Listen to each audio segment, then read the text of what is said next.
Hello and welcome to an all-new episode of Anime Brain Freeze. We are your full power, full throttle hosts. I am John. And I'm CC, and when there's just too much cool anime to watch, we've got you covered. In our season finale, we will re-dive into the world of Princess Connect and talk about all the tasty adventures of its second outing. And after that, we will return to the war-torn world of Attack on Titan for one final time to see how it all ends. And of course, last but not least, we will name our picks for best anime of the season. Care to join the battlefield? Then don't pause the pod. We'll be right back. Yeah, Princess Connect came back for another season. I feel a little bad because I want to actually read through the in-game story to have some comparison points like I did when I talked briefly about Phantasy Star Online 2 episode Oracle back in whenever that was. I don't remember exactly when that aired. It's been a while. I want to say was it 2018 maybe? I'd have to look at our episode order. It had to have been after the game launched in the West, so I think it was 2019. Let's go with talk out my butt then. Let's go with that. Yes, I mean we're both good at that. Let's be honest. Okay, it was 2019. Boom. Ha! Accidental parry, accidental correct assumption of a date of an anime. Oh my god, I feel so called out. For context, we were just talking about a hard drive article that I feel particularly called out on. How bad am I at fighting games? But yeah, so this was... I feel like to be expected from where they sort of left off, because there was definitely unfinished business for our titular lost princess Pecorine, and all of the shenanigans that the Gourmet Guild got into once again. It's sort of strange because as far as I know from what I've gleaned from the game's story, kind of go in a little bit of a roundabout manner to get to the end point of where like the first year and a half or so of where the game actually gets to, because they also intersperse throughout the show side stories like the guild stories and event stories. So there's a little bit of supplemental stuff in there, because I feel like if they took a straight shot to the end point of this arc, as it were, you'd probably get there a little too quickly, which is fine, I guess, because we have a lot of fun stuff going on all throughout. Like, as we alluded to in the episode preview, those stupid derpy wolves are, of course, back. Yes, my favorite boys. The best boys. I love so much that they're kind of talking. I mean, they're not saying full sentences, but they're saying stuff like "oh no," or "yeah, bye," or whatever. It's really funny. And Yuki, why would you trust him? Because Yuki's not smart. He's a good boy, but he's not smart. Well, he's naive, but yeah, also not smart, I guess. The naivete and not smartness extends to the gang getting into trouble on this remote island and start eating the, wild monster meat, because I'm sure it's safe to eat. It's not safe to eat. We have, favorite moments of rainbow vomit and characters passed out on the ground. It lends to some very good reaction faces, which I feel like this show excels at. I think probably the MVP here is Carol. I would say. I mean, Kokoro's ex-mouth face, her meep face, whenever something happens that she did not expect, especially mostly to Yuki, is also great.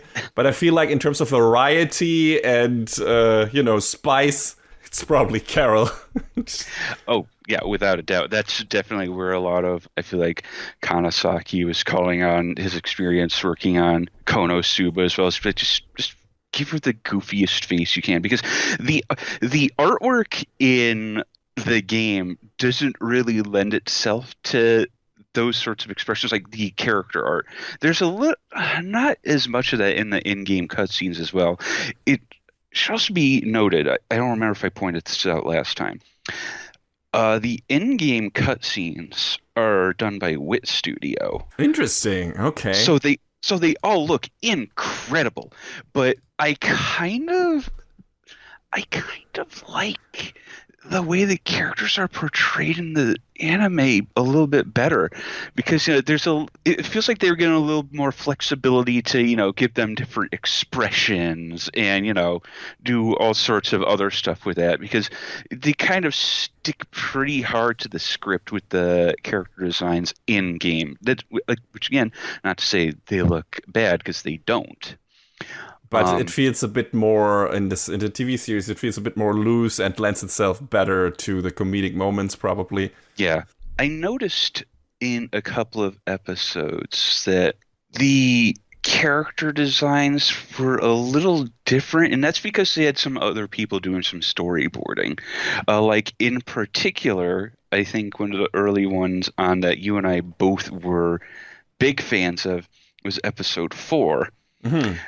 Where there's this creature that don't really know much about, called Metamorregnant, that may or may not be on the prowl, and it leads to one of the characters, Kasumi, having this like clone made of herself. Mm-hmm. And it's Kiri.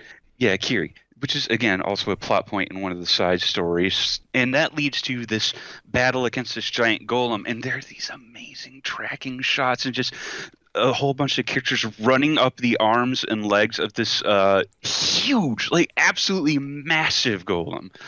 And my God. Yeah, when that show goes all out, it's a sight to behold. It's just amazing.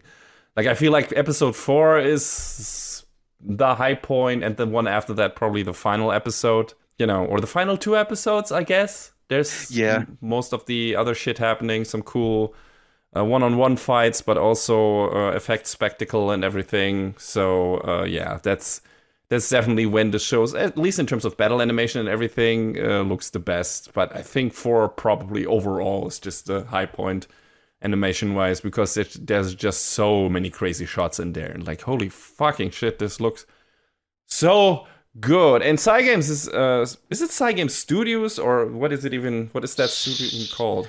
I believe their internal production crew is Cygames Pictures, yes. Cygames Pictures, okay.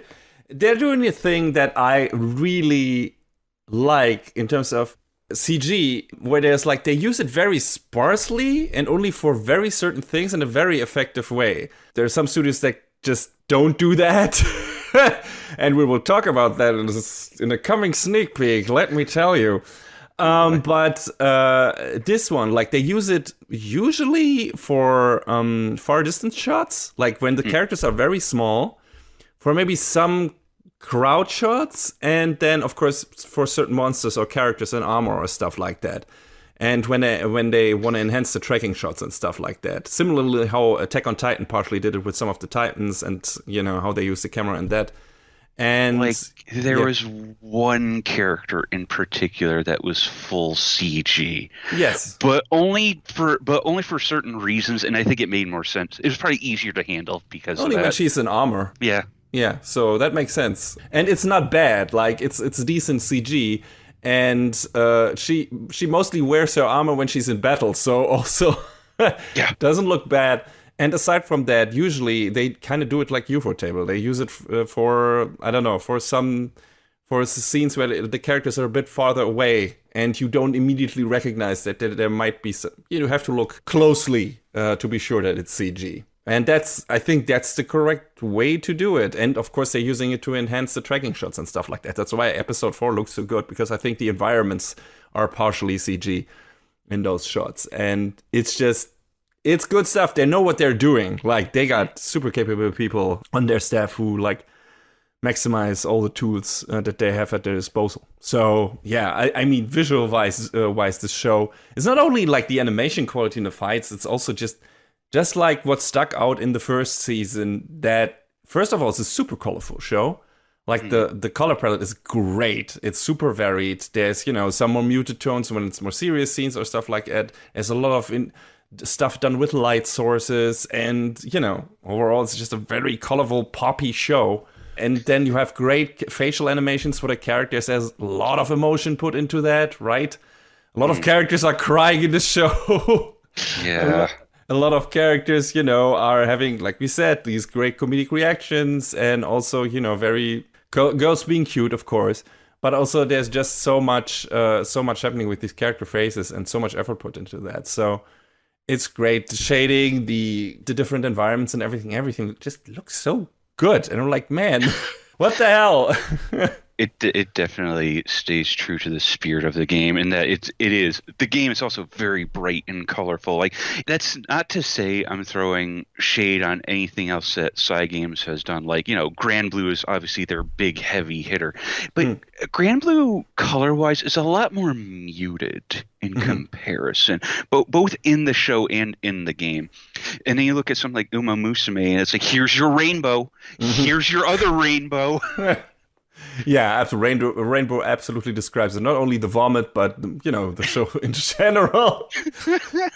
It's very appropriate. So I mean, the character of Pecorin is kind of rainbowy.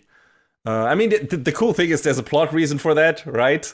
That's the thing. That's for most of the characters, where it's like, yeah, they behave a certain way, but also once you know more about them, it absolutely makes sense, especially in this. When it comes to Pecorin, which we already dove into in the first season. Like, the first season was just in terms of actual plot progression, there was not that much in it. I feel like they backloaded the season with it, like the last 2 episodes. Yeah. Kind of, that was it. There were like hints at certain things. A lot of the stuff in the first season, more so than the second season, was guild stories and event stories and whatnot. So yeah, mainly it was just kind of, yeah. But it was more like filling out the world. But you don't have to know everyone, even though the game has over 100 characters. There's a lot. You don't need to know all of them. They don't need to all be present, which I appreciated. There's characters that do show up and have quick flashes as you're going through the in-game story, but you don't get to know who they are until later on for reasons. Like in the first chapter of the game, you see this mysterious girl in a hood, and she's got a huge sword, and you don't know who she is, and she's not at all in the show because she doesn't need to be.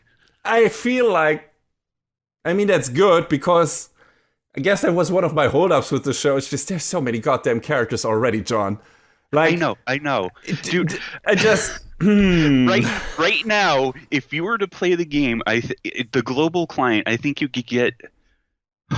Well, including the limiteds that I'm missing, I think there's maybe 86 or 87 characters, which includes like seasonal and event variants. So the thing is, and I could call you out here because you were complaining about My Hero Academia putting the spotlight on too many characters, too many unimportant characters. And, I would say... Yes, okay, you can call me a hypocrite. Princess Connect, like, it introduces, especially in the first season, it introduces a lot of characters, and some more in season 2. But we know it's important. It's true. The Gourmet Guild. That's true, right? Like, and I guess you could say the same with My Hero in 1A, but they go out of their way to avoid 1A.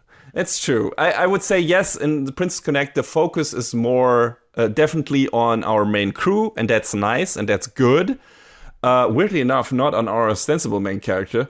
Well, but I mean, he's also player point of view, self-insert. Yes, we get to that. But there's so many characters, and I feel like if you know them, if you actually pay attention, the show is enriched by that, because especially in the back half of this season, I felt like the show kind of expected me to remember who a lot of the characters were from this season and from season 1 that got introduced very quickly. Like, in every new episode, you get like kind of introduced to 2 to 3 new characters.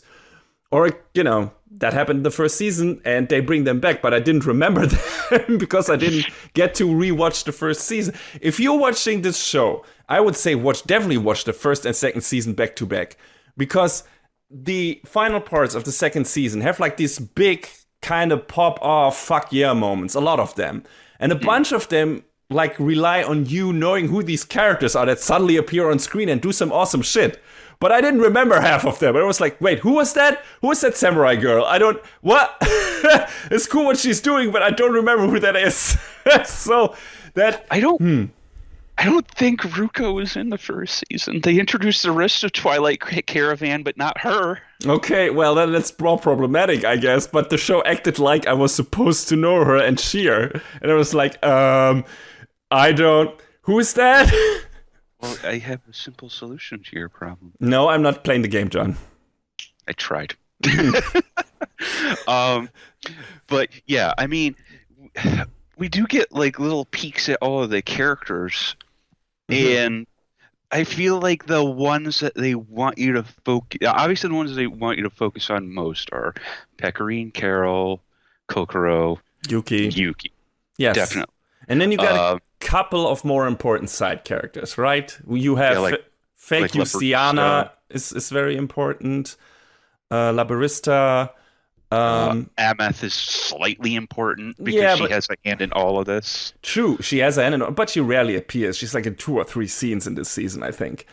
But yeah, she's, I guess, important in terms of when it comes to plot machinations. Who else do we have? Uni, maybe? Yeah, Uni and her research. Yeah, she figures stuff out. It's, also, her one-off episode is pretty fun. Like, there's a couple of episodes where these characters are introduced that are definitely better than others. I think last season I had a hold-up with the episode with the 3 children and the giant cockatiel, or what it was, that I had an issue with. Though that comes back in an amazing way this season, in one scene. I guess that it was worth it. But it's all circular. Yeah, but the uni episode was good. I feel like the episode with Kasumi, the detective girl, was good because that was episode 4. But also in general it was, a bit more intriguing than others. There was another one that felt like a one-off, but was a lot of fun too this season. I forgot which that was. I don't know, there were a couple. I know I laughed at the scene where Yuki burns the porn magazines of that one lady. Man, somehow I forgot that. He doesn't abide by porn. I mean, dude, just relax. Let people have their vices. Come on. Fucking milquetoast. Anyway, was a fun episode. But yeah, aside from those, and Christina, to an extent, the guys from Nightmare. Christina is she's wild. She's crazy. She's OP as fuck, like absolute defense and absolute offense. What the hell? Yeah, there's a reason why she's a meta character in game for like 2 years. Yeah, I understand. Absolutely. It's like, this is cheating. You were cheating. You entered the Konami code. That's not right. What's that? You get complete invulnerability? What's that? Your special attack is an automatic critical hit? We translated that to this show perfectly. Yes, they did. Incredible and unfair. But yeah, aside from these characters, the main focus is definitely on our Gourmet Guild and how they, how they act with each other and what they do and, how they become a tighter and tighter group of friends. I think the most important ones, funnily enough, not Yuki. I mean, the series kind of is built around the mystery of who he is and, the stuff he doesn't remember, what happened to him in the past and stuff like that, because he's kind of responsible for the redive, I guess, and, things resetting and relooping, which we got a hint at in the first season, but it gets made clear in this season pretty quickly that is what is happening. And who is responsible for that and why that is happening. They still haven't told us really everything yet, especially not what happened in previous loops or stuff like that to a detail, but we can make assumptions. And then you have like these weird small bits that allude to something to the outside world when it comes to Yuki, like Kiri being actually a cat from his real life memory or something. There's something to that, but it goes beyond the scope of this. Okay, so maybe we will come to that in the next seasons or something like that. Maybe, I'm not 100%.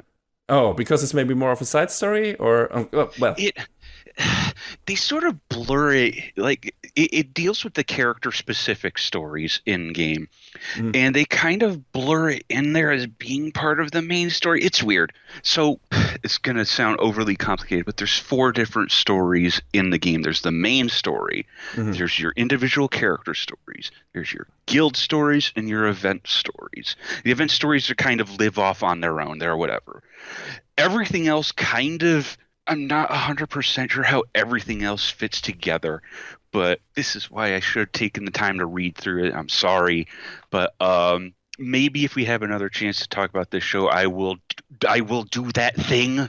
Yeah, but I feel like they pulled the story pretty well together, especially if there are so many different sources in the game. And I think it's kind of remarkable that they were able to kind of construct like a very cohesive narrative overall in this anime.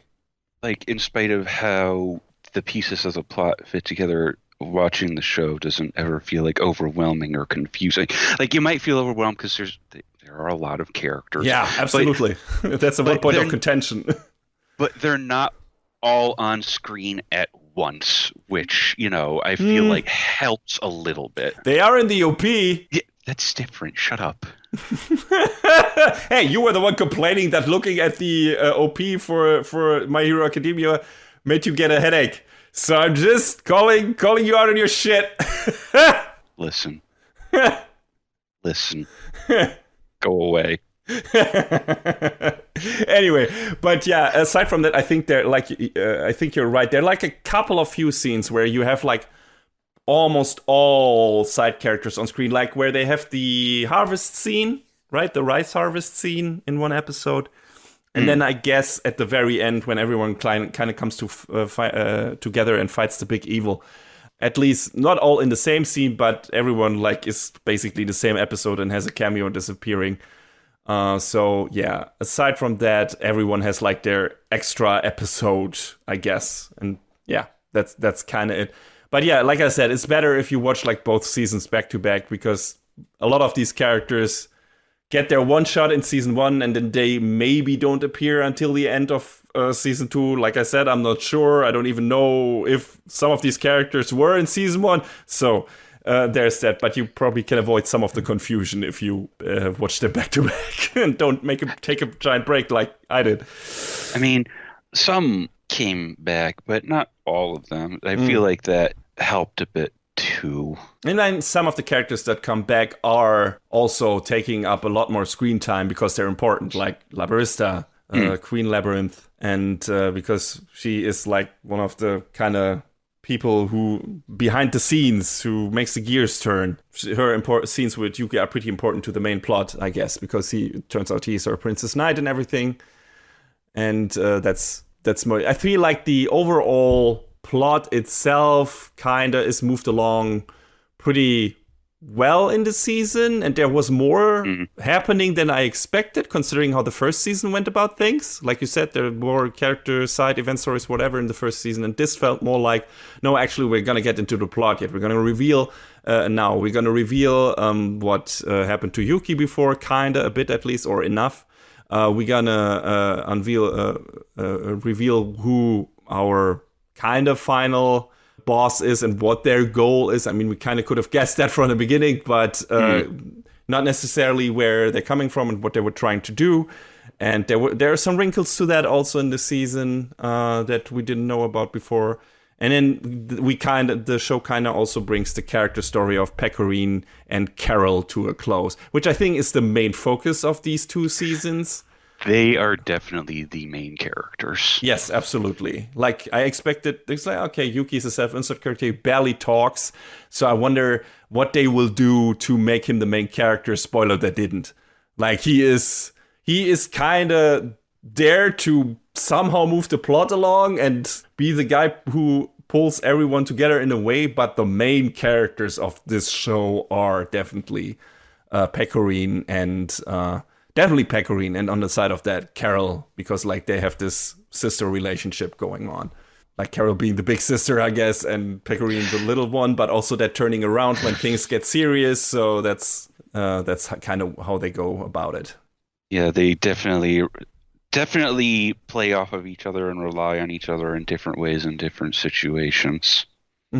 One little side story that I remember. I thought it was kind of remarkable that they told like this complete little side story in one of the episodes in the course of like 20 seconds with that Skeleton King. I think that was, yeah, episode 3 was that, where they face like these skeletons and they flash back to one of them wearing a crown and how it came to be the skeleton. It's like the super sad backstory of the guy. It was pretty great. And I wonder if that was a more elaborate thing in the game, but maybe you don't know. That I'm not 100% sure of, but that stuck with me. It was like a flashback of 20 seconds and it was done so well. I understood that monster story completely and I was enamored with it. And it was like, wow, that was pretty well done. So yeah, that was one of the things that just stuck out to me. And yeah, I liked it. I feel like even though there's a lot of side character stuff, it doesn't feel unsubstantial. Like we had the story of, was it Suzuna and Misaki, I think, almost failing out of school and up to Kokoro to help them out, and they only barely get by anyway. Oh no. There's the story of Weissflugel, Landesol branch with Monica and Ninon and all of them, and releasing a giant slime monster. A friend of ours likes to refer to Ninon as just the weeb, because she is. Absolutely. Yes. Makes sense. with the super fake Japanese accent. Yeah. Anyone listening who's watched anime for a minute will know. A lot of the girls dare to be weird in this show. Like, oh yeah, complete fucking nerds. Oh yes, and I mean that's the entirety of Twilight Caravan, with the exception of Ruka. She's the most. We have these 4 girls who are absolutely insane, and then Ruka's just like, I just like fishing.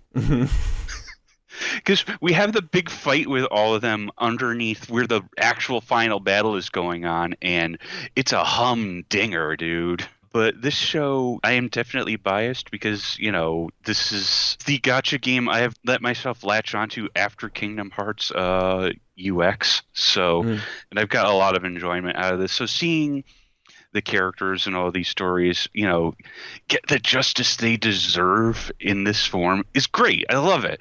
I really don't feel like the adaptation of Grand Blue got what it deserved, man. So it also switched studios between seasons, right? Yeah, but that shouldn't make a difference, I don't think. Well, it depends who's responsible. If it's a different adaptive writer, if it's a different director and stuff like that, stuff can fall by the wayside. Yeah, I guess. But I don't know much about Uma Musume other than it exists and is very colorful. So I really enjoyed this a lot. I don't know about you. I'm looking forward to if they keep going, so that way we can meet the new member of the Gourmet Guild. Oh, I wasn't aware that they would get one. And the game's second intro theme, which is also really, really good. I mean, so, there's a lot of good stuff to look forward to if they keep going with the anime. Speaking of music, I think the soundtrack in this season again, stellar. Like, I loved it. Like, there's so many cool, quiet themes, but also cool battle hymns and stuff like that. Like I said, there are a lot of scenes in the show where you feel like you should raise your fist and be like, yeah. So it's really cool. Like, you get the main theme, composed by Kohei Tanaka, which is super good, and then you have, you know, the rest of the Cygames team backing them up, and I can't remember the game's composer off the top of my head, but it did a lot of the in-game battle themes as well. They're also really great.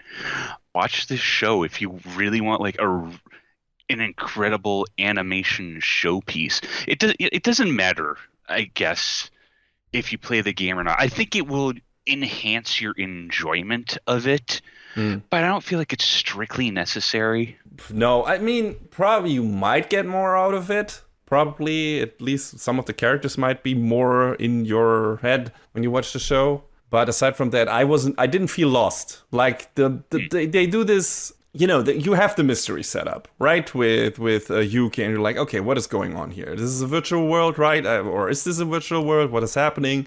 What doesn't remember stuff? Who's the bad guy? What do they want? Two other people who apparently know more than the others. They have make slight hints at like this mystery box setup before, aside from having all the fluffy one-off character stories and guild stories and everything. But like I said, mostly at the end of the previous season. But in episode 4 of this season, like they go all in and they lay a lot of it on the table, and then gets kind of breadcrumb fed to you over the next couple of episodes until they do the next big reveal in the final set of episodes. And it kind of all makes sense. We don't know everything yet. There's some stuff where it's like, okay, there's some character names mentioned and, some factions mentioned, and we haven't met all of these characters. Like this, what they called the 7 Crowns. Yeah. Or Crown 7 or whatever, right? We have met some characters of the... We've met, I think, 1 or 2 of the 7 Crowns in the show. I thought we met 4. Was it 4? I thought it was... Maybe I'm wrong. Is it Labarista, then the one that had her body, or her real body, other body, whatever, frozen and was controlled by Mana for a while? Forgot her name, something with M, Mega, whatever. Metamo Regnant? Maybe, yeah. Maybe I don't know if she was of the 7 Crowns, but I felt like those were like the strong characters that all appeared and knew more in this season than they should. And one of the other one is Christina. I think she's also one of the 7 Crowns. Regis, whatever she's her code name is. And I think the final one was Mana. Yeah, you're right. We have fake Justinia. 4 of them. Yeah. So we're missing 3. In the game, in the Japanese version anyway, 6 of them are known. We don't know who the 7th is. Yeah, and we also don't know who everyone's Princess Knight is, right? Right. Yuki is Labarista's and Carol is Mana's. But that's kind of it. We don't know who else might be out there and might be working for the other ones. So that's interesting. I think plot-wise, that's kind of it. Aside from that, this is mostly focused on, hey, here's Pecorine. She's the princess who lost her kingdom and she's trying to get it back. And that's kind of what they do in the second season. And she does that. And it's a great scene. It's amazing. It's a really strong emotional scene when she's able to do it. And when she's able to hug her parents in the final episode, who finally remember her again. And it's really great. And, interspliced with that or linked to that is the story of Carol, who has her duty, she thinks, she does. She is Mana's Princess Knight, so she has the duty to her king, but she is kind of pulled away from that through her interactions with the Gourmet Guild, which she was supposed to be just a spy, but of course that doesn't work like that. She makes friends with all these characters, and she becomes closer to them, especially to Pecorine. And she feels like she's betraying her boss, I guess, kind of mother figure. And that puts her kind of like her in conflict with herself, with her emotions. And it's kind of that this season is also about her resolving that and relying on her friends to get her out of this mess. And also then helping them in turn. So that's a potent story. It's well told. I don't feel like it rushes anything. And everything aside from that is, I guess, seasoning. If you want to stay with the food theme, you don't need all the other characters. You don't need to pay that much attention. You will get more out of it, like I said, because there's like a bunch of scenes in the end where all they have cameos and do like amazing things. And it's nice if you remember those characters, but the main focus is on the Gourmet Guild and especially Pecorine and Carol. And I like the focus on that because those two also get enough scenes between the two of them that you feel for their relationship. And yeah, that's nice. I was happy that the stuff was focused enough to keep me engaged and not being completely lost in all the other stuff that happens partially, right? Just, they could have done a worse job when it's like, no, we're just going to focus on some of these characters that don't matter at all for the entirety of the time. But no, every episode, like you said, at least one of our main characters or one of our characters from the guild is in that episode and has an interaction with the characters. And then in most episodes, you also, aside from these small character stories from other guilds, you also get these little breadcrumbs that relate to the bigger mystery that is in here. So that's good. It's a well-told story. That's definitely what makes it work. in terms of this, even though the plot in game goes in weird directions sometimes from what I had tried to read. And I feel like maybe that's what they improved on in this adaptation. Like they cut out some of the stuff that would have muddled the waters, made it harder to follow the stuff. Remember the fucking adaptation of Blaze Blue? Like, first of all, animation quality was ass, but holy shit.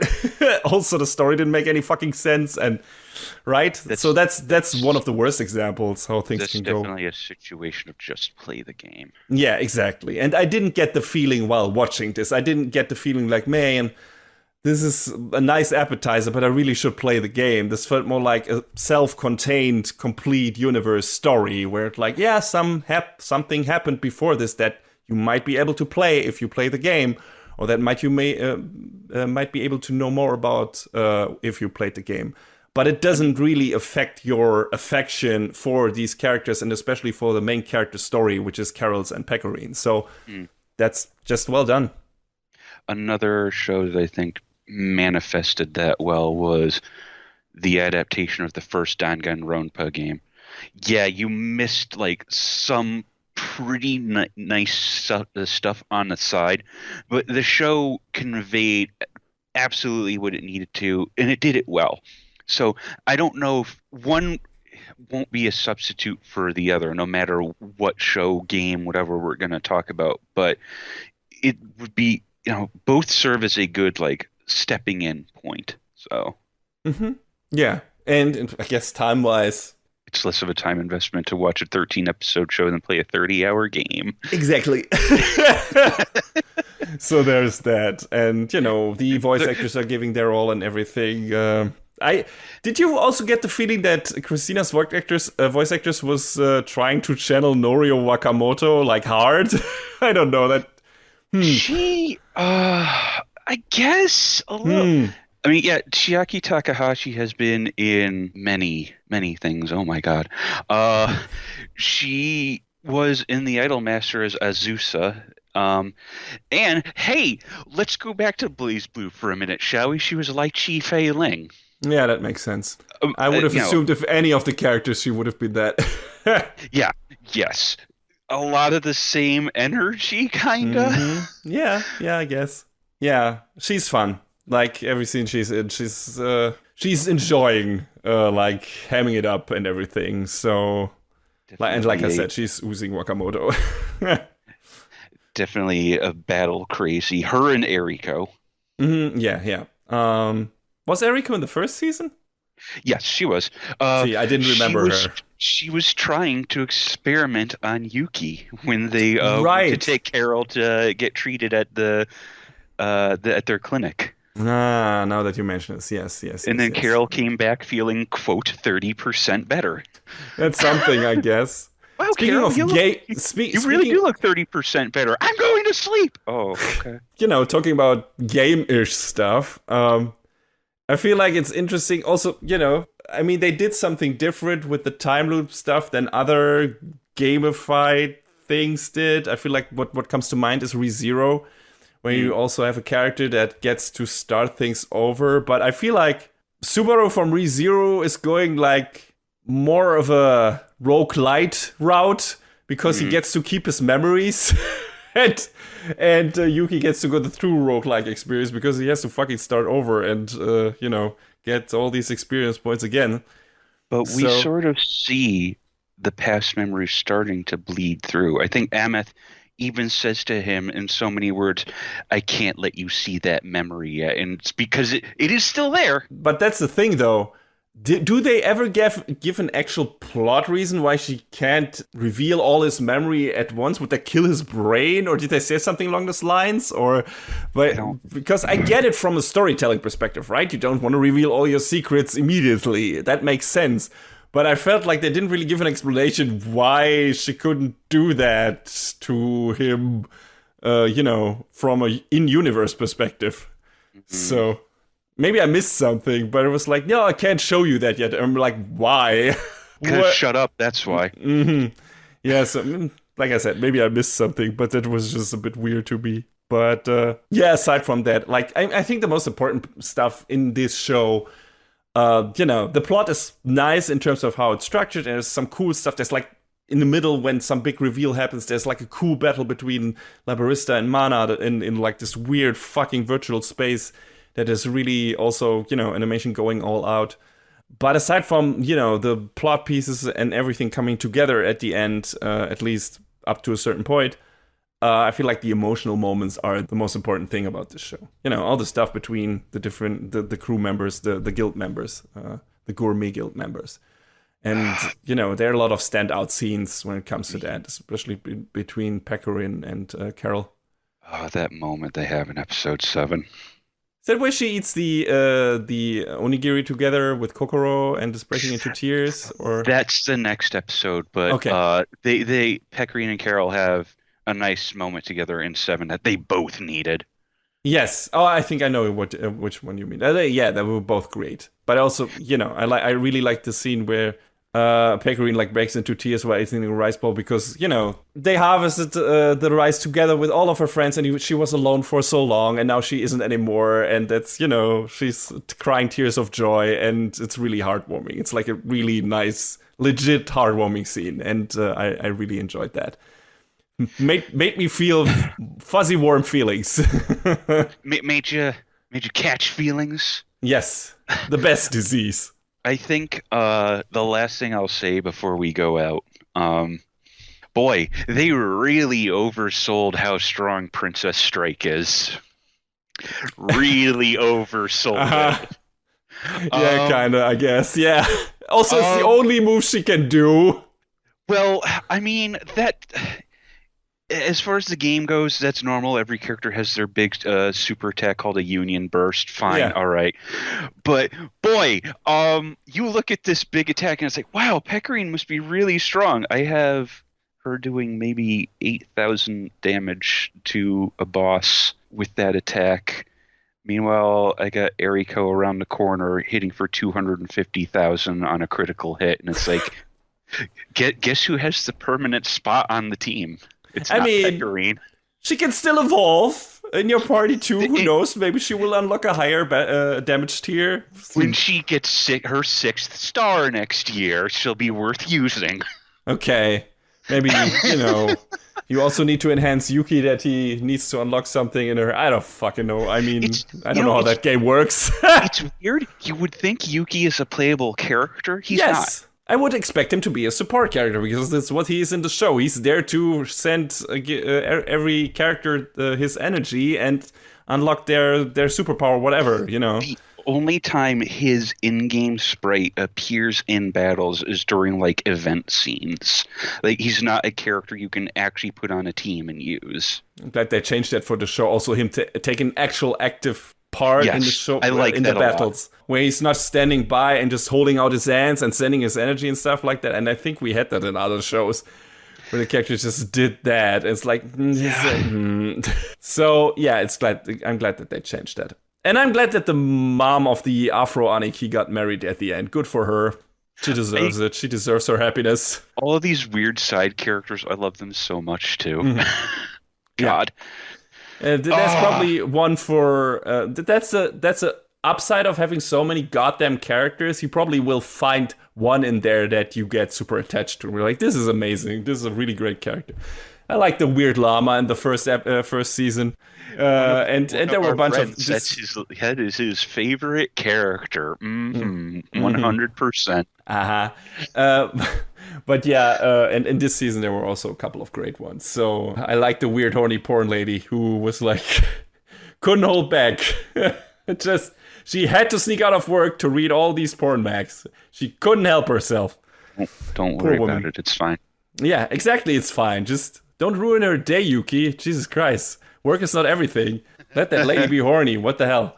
Anyway, I got nothing left. I like the show. I like both seasons. Like I said, I think it's a wise choice to watch them both back to back. So these characters from the first season that might reappear in the second stay in your head so that you get a bigger reward, that you get more rewarding moments when they reappear in the final battle. Aside from that, I really had nothing to complain. It's like, yeah, cool main characters, fun times, a lot of fun sides, little mini stories and everything, and fantastic production values. So yeah, if you want to have a good time, definitely watch Princess Connect. I think it's one of the best, if not the best game adaptation I've seen. Maybe aside from Street Fighter 2, the animated movie. It's definitely up there. Yeah, different genre, I know. Completely different ballpark. What about the Street Fighter Alpha movie? I haven't watched that in ages. I know it didn't have much to do with Street Fighter Alpha, but... no, it didn't. It had a lot to do with Akuma and not much else. It was weird. No, I think there was a second Alpha movie. Well, okay, maybe I'm misremembering that. There was a guy who wanted to be Akuma, basically. Oh, yeah. No, that was, I think, the first one. Like, Ryu's fake brother, Shin, or whatever. But it was weird. But like I said, I haven't watched it in a while. Back then, I didn't really love it because I expected a Street Fighter Alpha movie, and this was like a weird little story set in the Street Fighter universe more than anything else. Didn't have that many battles too, so yeah, weird movie. But whatever. This is a good one. Like, this is a good video game adaptation, I guess. Like I said, haven't played the game. But yeah, Princess Connect is a lot of fun, even for people who don't know the game, like me. And if you want some cool fantasy adventure, then absolutely watch this. Because it goes by fast. Like, the story flies by. So, yeah. And, John, you have played the game, and I assume it's a good adaptation from that perspective as well. Oh yeah, without a doubt. If you played the game and you want to see all your favorite characters come to life on the screen, you're definitely gonna check this out. But it's just so much fun. And we've covered everything that's great about this show already, so I don't want to sound like I'm just parroting things over and over. But even if you don't know anything about the game, you can at least look up some clips and see how fantastic this show looks. And it's from top to bottom, too. I don't think there's a stinker anywhere in there. Check it out if you're so inclined. And it's just like a really breezy, fun watch. And yeah.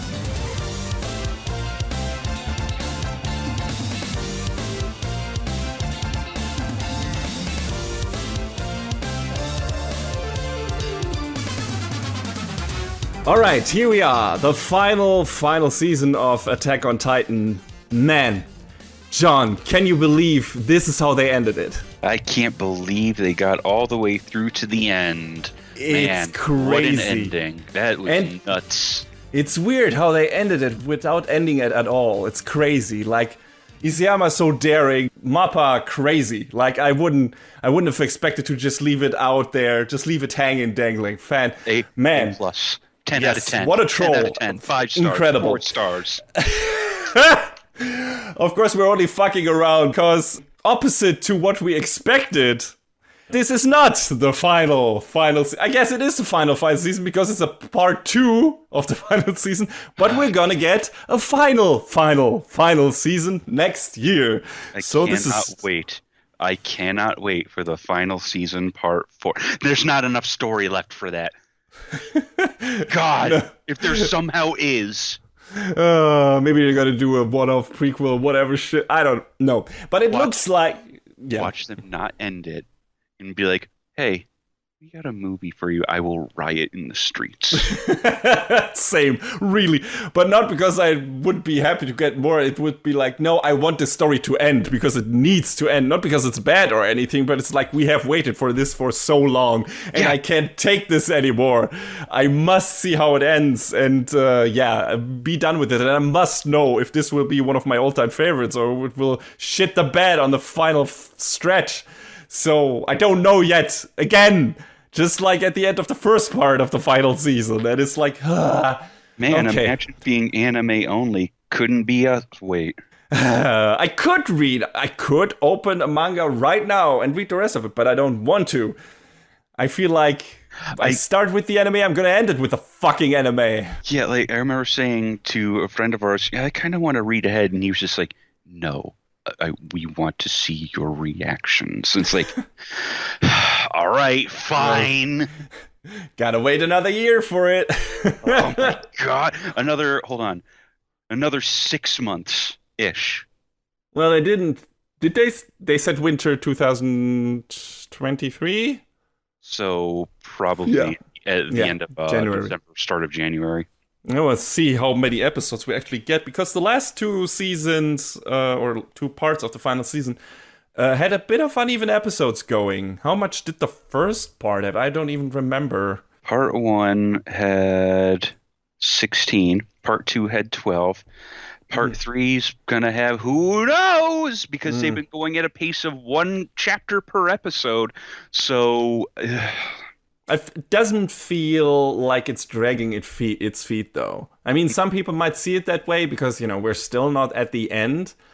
But I feel like there's mostly just integral stuff in there where it's like, yeah, okay, I get it. Or I'm glad that this is in here, and not like, I never got the feeling during this season where it was like, hey, come on, move it along, guys. It was just like, oh, okay, I get it. Now this needs to happen. Yeah, all right, that makes sense. It looks like, going off of episode/chapter names, there's 9 chapters left. So okay, 9 episodes, 8 9, episodes, 10, 8, somewhere in that range. Depending on how many battles are in there. So we'll see. Watch them be like, screw it, it's going to be like 5. Sure, why not? We'll see. But yeah, let's talk about this season. That is not the actual final season. So where did we leave off in the previous part? So we had all this shit, the big reveals, time skip, whatever. If you want to hear more about that, listen to our previous review, because we went through the whole plot of that in detail, so we won't recount that now. But the last thing that happened was Eren unleashing, I guess, his Titan powers again and trying to get to Zeke, and the city being attacked by Marley via airships. So a big battle was being teased, and then the previous part ended. And that's kind of where we immediately pick back up again, right? I think I'm not missing anything. So a lot of moving parts happening here. And we had like this dangling thing at the end of last season where it's like, okay, what is Eren's plan actually? Like, does he want to do this thing they brought up, which had us worried with the euthanization thing that Zeke intended to do? Like, to basically use the Founding Titan's power to stop all aliens from being able to have children, to basically make them sterile, castrate them, as another character in this show puts it. And then, just let them die out so that the world is safe from Titans. And, that's not great. That's not a great plan. And it is a plan, but... yeah, it's, one could say genocide. But there are multiple facets to genocide. There are different versions of genocide, which we get acquainted with in this season. And we'll get to that. But, so it seemed like Eren wanted to go along with that plan. So I was like, okay, I hope not. I hope he has something else in mind. And we had like this interplay between, some of the other characters, and you weren't sure where they were standing. We had Flock, our favorite character, siding with Eren and his new group, the Jaegerists, right? And then we had, the people from Marley and the people associated to them. Then we had Zeke on the one side of things, and we had our people from the Scout Regiment, kind of our main characters, who were like torn between different factions, I guess. So I was relieved to see that Armin still has a good head on his shoulders, because if you remember from the previous season, he has like this moment where Elena tells him about the euthanization plan, and he's like, oh, that's such a noble plan and everything. It was like, that can't be real. He's fucking with her. And yes, he is. Absolute. Come on. From the moment he did that, it's like, what he's playing at. I knew. I just was happy to get, confirmation in this season. And he was still believing in Eren. He was like, no, he's not going to do that. Which... he was right about that. Some misplaced faith, though. Yeah, some misplaced faith that kind of goes into the other direction. But yeah, he expects that Eren wants to unleash the rumbling, freeing all the Titans from the wall, and basically use them as a defense force for Paradis, for at least 50 years, right? Just have them there, be the line of defense so that nobody can invade the island again. And that they're, at least for that time, safe and can figure shit out. So he expects Eren to do that. That is what I thought as well. I was like, I don't think Eren will go along with Zeke's plan. He's probably gonna do something like that. And we don't immediately get clued in on that. Like, we get caught up with some of the characters. Like, there's like this moment where you think Levi might have died. He caught the blast of the Thunder Spear that Zeke used to kill himself, which he didn't, but he was prepared to. And I was like, oh fuck, did they just kill Levi off screen?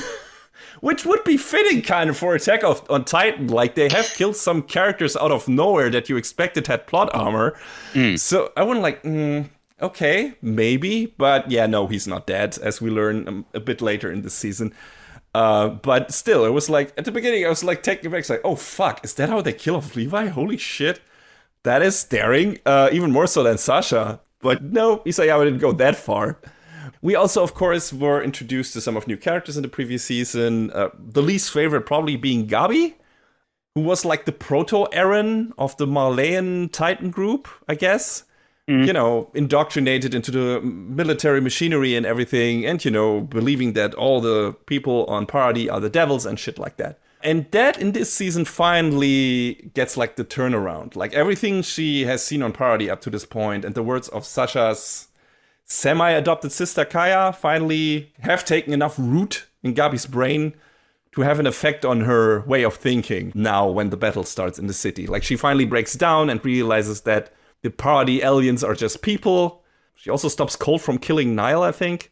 So that was cool. I was glad that also finally happened, because I was expecting that to happen. I was like, I don't think Gabi will stay like that the entire time. Like, at some point she has to give. At some point she has to break and realize, unless they want to keep her like this very much die-hard, non-thinking previous version of Eren character, right? I mean, that would be a choice. Yes, it would have been a choice, and would have been interesting to see them contrasting each other. And I would have expected then to have like this final confrontation between them, and we might still get that in a way. But no, she has a turnaround. Like, she is like, no, fuck, what have I been doing, right? These are all people, and they're dying before my eyes, and I'm at fault for that. And I killed Sasha, and she was just, you know, another person and stuff like that. And that is getting to her.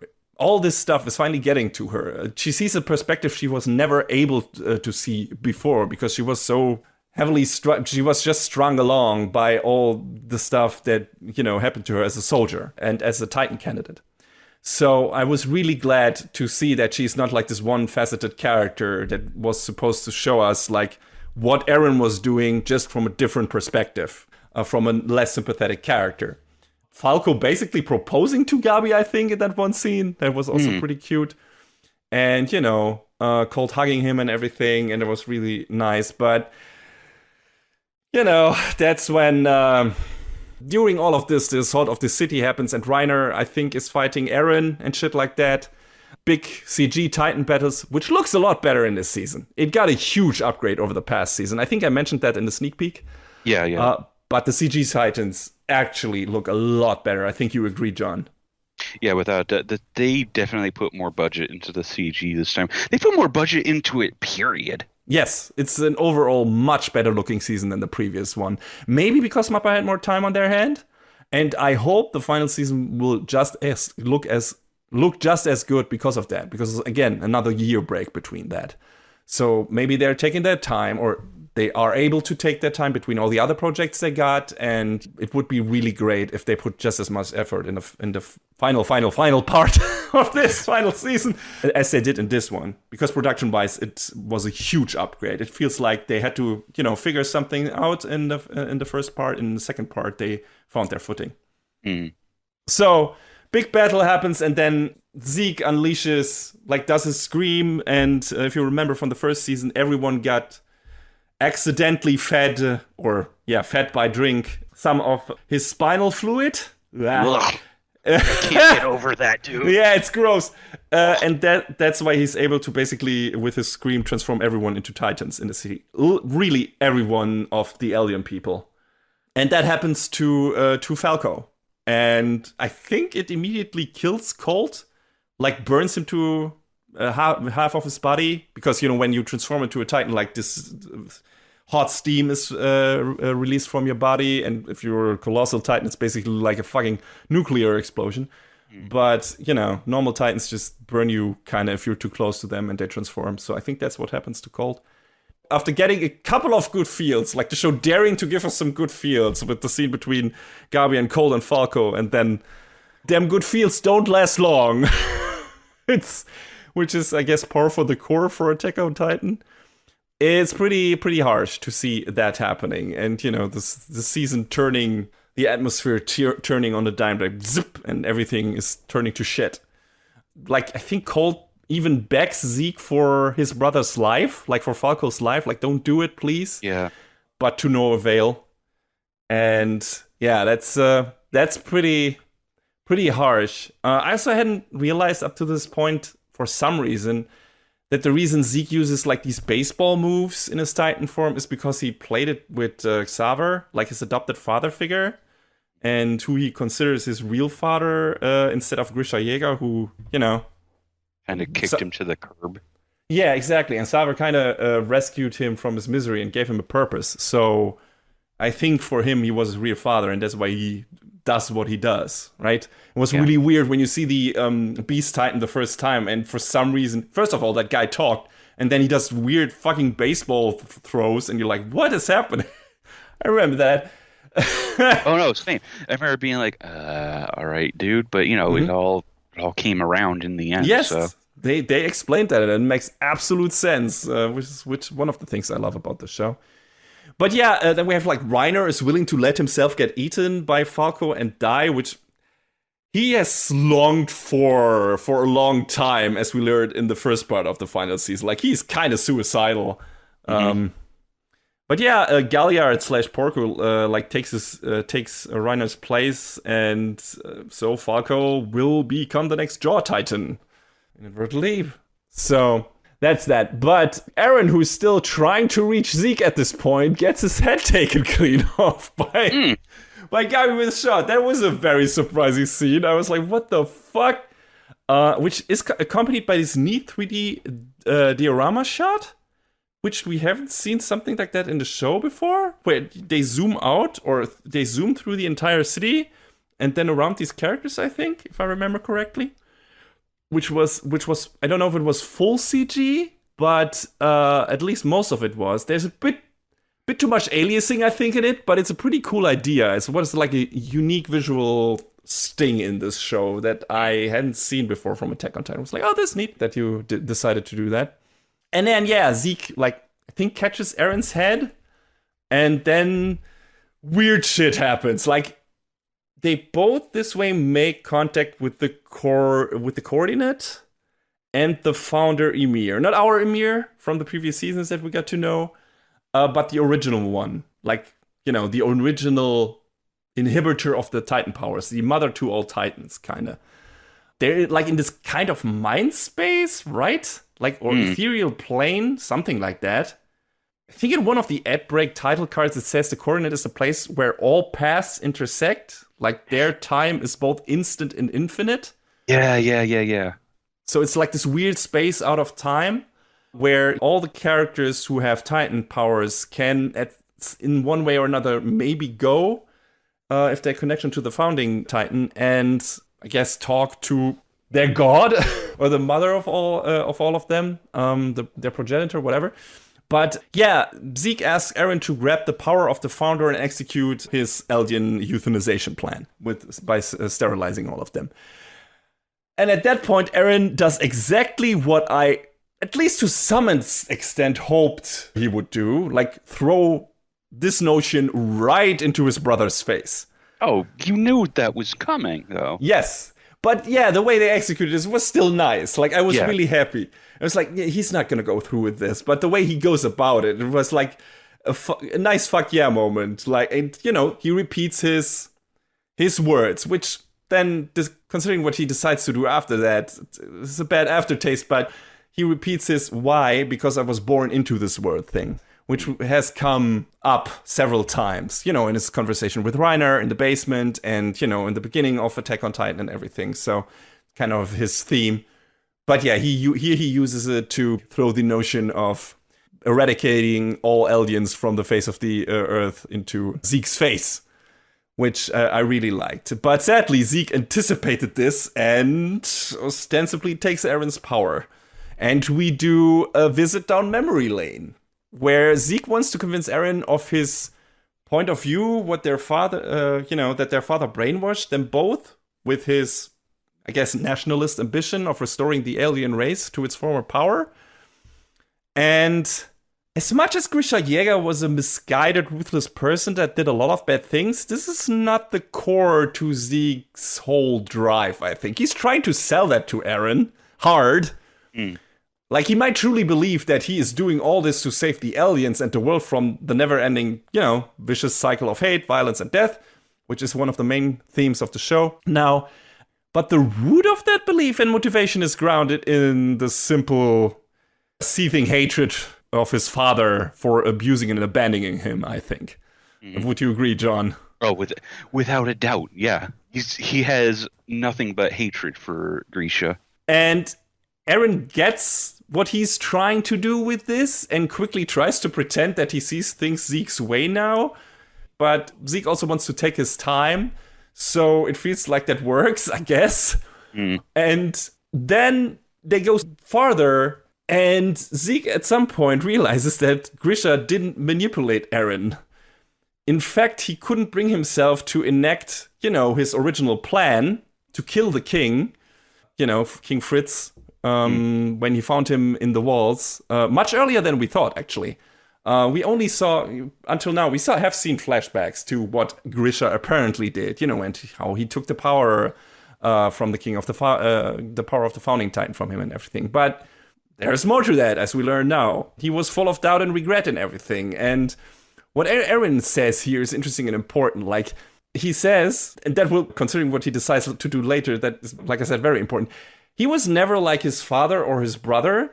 He always had his own beliefs and acted accordingly. And then, in a horrifying revelation, we finally get filled in on what that actually means. And things get funky. Like, really funky. Okay, so I'll try to make sense of this for people who, for some reason, still haven't watched the show, but are listening along to the reviews. So, why would you do that? So, you're not wrong.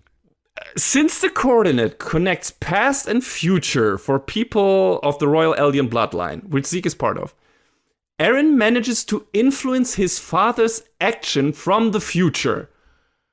Because in a stunning plot twist, we learn that Grisha actually hesitated to kill the king, back when the king was still inhabiting Frida, and he didn't want to kill her and her family. But Eren, like a corrupting Mephistophelian force from the future, whispers into Grisha's ear and reminds him of all the things he has lost and the reason why Grisha came up with his plan in the first place. And the build-up to that scene is just great, because we see Grisha trying to reason with the king, right? Like saying, how is aliens dying within the walls without knowing the reason why? Because, you stole their memories. How is that a justifiable atonement for what our ancestors did? And the king replies, that's right. Nothing can atone for what our ancestors did, but at least this way, not more people outside these walls have to die. And it's so good because both points of view make total sense. Grisha, who his whole life has only ever seen his friends and loved ones being abused, killed, and ground into dust under Malayan rule. And on the other hand, the king, who, due to the inherited memories, still remembers all the unspeakable horrors the 2,000-year war of the aliens brought on all other people in this world. Like, he can't take any chance of that ever happening again, so this is his solution. Like, my own people need to suffer for this tragedy to never happen again. And these two viewpoints get mirrored in Zeke and Eren. Zeke even says, I think verbatim, well, me and that woman, meaning Frida or the king, are seeing eye to eye. Because as his euthanization plan shows, he has kind of similar beliefs. He's only willing to go one step further. Though, again, the roots stemming from something else, as I've said earlier, right? From his hatred for his father. Right. And then in this moment, we see Eren just boiling, red-hot fury in his eyes, like in the face of the king's words. He doesn't say it, but sometimes looks speak louder than words, and his look says, "How dare you stand idly by while my family is killed, my friends, my people?" Aaron definitely does not subscribe to the king's pacifist ideas, like, not at all. You see it on his face. I mean, it was evident, John, right? Aaron is clearly out for blood, which we knew, but... Yes, but not to what extent. So Aaron saw his future through his dad's memories 4 years ago and knew that what he had to do. And he needed Zeke to let him walk into his father's past mind and manipulate him into killing the king. Because without the founding Titan's power, without the royal bloodline and everything, he couldn't do that. It kind of works, but it also is the old chicken and egg time paradox thing. You know, Aaron is kind of a self-fulfilling prophecy. Like, don't worry about it, it's fine. Yeah, the Ouroboros bites its own tail, but it shouldn't have been able to since no one initially told it that the tail was there, that it had a tail. But this is just how these stories work, I guess. You can call it hogwash or destiny, but the way the Attack Titan's powers and the coordinate work, all things can happen at the same time and eternally. Like, it's a mindfuck if you try to think it through and make sense of it all. So it's probably better if you just accept it. Like John said, don't worry about it. Just take it for granted. It's weird fucking Titan magic, so it works. But yeah, that is kind of what happened. And this is kind of the origin of all this shit in a way. It's a nice retcon. I'll give you Sayama that. I wouldn't have thought of that. Not at all. It's a giant swerve. Yeah, I don't know, John. How else would you tie things together? Oh, just make it so that everything is happening all at once all the time. Shut up. It's fine. Did it pull you out of the show, John, or were you like, oh, okay, like, I guess that works? I kind of looked at it, and I just sort of tilted my head to one side, and I just was like, yeah, okay. All right. It's fine. like, listen, is it dumb? Yeah. But does it work within the confines of this story? Sure. I feel like if it was done like any other story like this, it would have felt really trite. But considering up to this point, we didn't really know the coordinate or the power of it, for them to be like, yeah, this is what it do. Okay, fine. I'm willing to take that and accept it. And I mean, they said the coordinate being like the central point in time space. They said that already in season 3 or something like that. They hinted at shit like that. Like, it was there. We didn't really know what that meant yet. And maybe Isayama didn't know at that point. Probably not. But, yeah.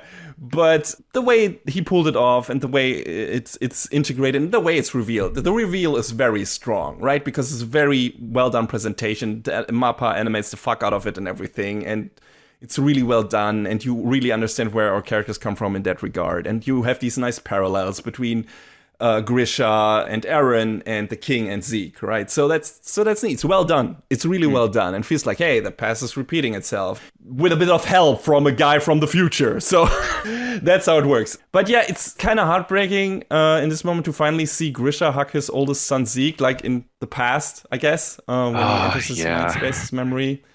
Like begging him for forgiveness. We haven't really seen much of Grisha in general, but he always came across like a bit of a douche.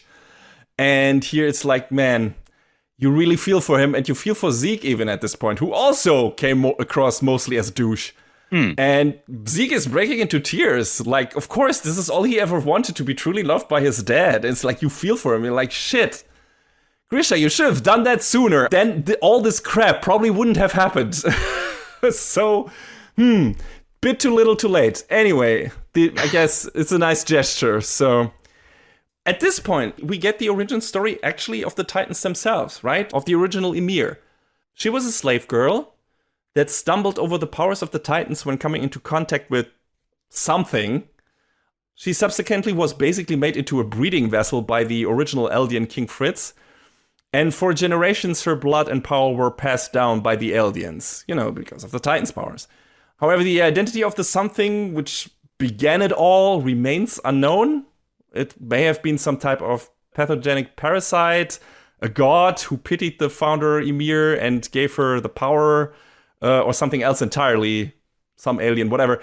This from one of the mid-episode info cards, by the way. So yeah, it's not something where it's like, hey, the show actually tells you about it. It's like, no, it's if you miss these title cards, you sometimes miss out on some integral info or that might answer some of your questions.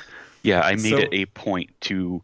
I hadn't really done it before, but I made it a point this time around to start pausing and reading those cards because there's important information in there.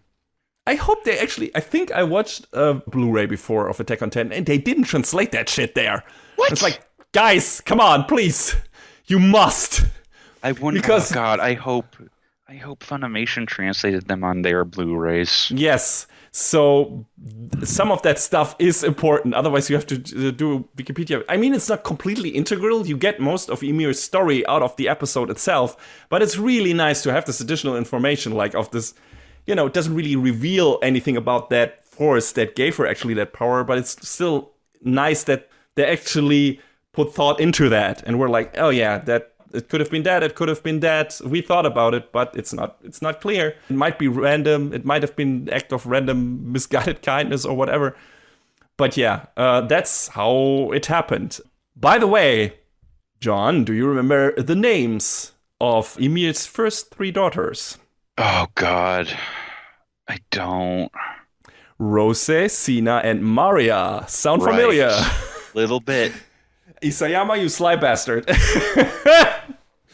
Another nice retcon, I assume. But yeah, I love that. I thought it was great. I was like, oh, god damn it. It was one of those literal god damn it moments in the show. And yeah, good stuff. But yeah, Eren convinces the remnant of Ymir's past self, like toiling away in the coordinate, to give her the power to end this world. He says that he believes that is why she called him here from 2,000 years ago. That's how he interprets her will. Because she doesn't tell him exactly. He just looks into her eyes and is like, yeah, I think that's what you want to do. You just want to take it out on the world because you had to suffer so much. Maybe that's what she wanted to do, but I don't think the show makes it clear one way or another. John, do I misremember? Not really, no. Okay, so it might just be wishful thinking on Eren's side of things and him putting words into her mouth. Or her mind, I guess, whatever. So, finally, Eren, what the OP has been hinting at, because that's also named The Rumbling, which is amazing, by the way. It's one of those OPs I've not skipped this season. I really liked My War, the previous yes, OP, too. But the first time the rumbling hit, it was like, oh, let's go. Mm-hmm. Yes. I'm coming for you. Yeah. Yeah, he definitely did. But yeah, Eren initiates the rumbling and intends to use all the Titans from the wall to not defend the island. Well, kinda, but in a different way. Not speaking. Yeah. He wants to destroy the entire world beyond Paradise shores. Because according to him, alien people are safe nowhere on this planet, so he'd rather destroy anyone else on it. I mean, you're only partially right, my dude. Yes. Like, he has long decided that the only one he cares about are his family and friends, fuck everyone else, and especially the people who threaten the only thing he loves. So, that's his solution. And yeah, of course, like you said, John, Eren's worldview is a bit too simple. Even ignoring the giant genocidal elephant in the room, there will always be strife, even internal one. Yeah. As some scenes with Flock later show, as Connie immediately shows, because he has the equally selfish desire to abduct Falco and sacrifice him to turn his mom back into human again. That proves kind of that. Yeah. I guess Eren decided to ignore this. It's all relatable and understandable to a point, but I wouldn't say the show paints it as something good that Eren does here, especially not in the later episodes. I mean, the show doesn't really paint anyone's personal motives as being good. It goes out of its way to be like, yeah, hey, maybe you also take a long, hard look at yourself in a mirror before you actually do what you want to do. Yes, it has not made a final statement on what the actual solution to all of this mess is, right? It's like, here we have these characters who have ideas, but all these ideas are garbage. So, I mean, one who might come up with a solution the most might be Armin or Hanji or someone like that, but we're not there yet. In a later scene, at least Armin says just destroying everything outside the wall will not make the power struggle go away. Like, everyone will try to get their hand on the Titan bearers, and another version of the 2,000-year Titan War will be happening again, just on a smaller scale, as a civil war on the island. And I think Historia tells that to Eren at some point as well. I don't even know what his response to that is, but maybe he just doesn't care. Or the lady from the same family that Mikasa is of. You know, the people who have the plane, or flying boat as they call it. She says that to Flock. And I think his response was kind of nonchalant. It was like, yeah, well, that's how it is then. But at least the other assholes are going like, Jesus Christ, you are such a piece of shit, Flock. But yeah, or he said something like, I like the top at the spot at the top, or something like, something really fucked up. Cannot wait for Floke to get his comeuppance. It's question. Gotta happen. It's gotta happen. I mean, it looks like he has. No. He gets shot and falls into the fucking sea. I want to confirm that he's dead. He might be he might have been able to be a stowaway on the ship, right? That might be happening. Who knows? Yeah. We didn't see him get shot in the head, so we don't know that for certain. That's why I want confirmation. You gotta confirm your kills, people. Yeah. Otherwise you can't be sure. Not in this show. Not in any show. Yeah, I guess. Yeah, but in an ironic twist, on a more positive side of things, you know, Titans are still running rampant in the city. Everyone is fleeing, also, you know, the Browse family and everything. And Kaya gets saved by the girl who killed her adopted sister, Sasha. She's saved by Gabi. Oh, the irony. In turn, everyone protects Gabi, which is nice. Like, we're getting somewhere, people. Like, there's an understanding. So that was a nice thing where it's like, oh, good.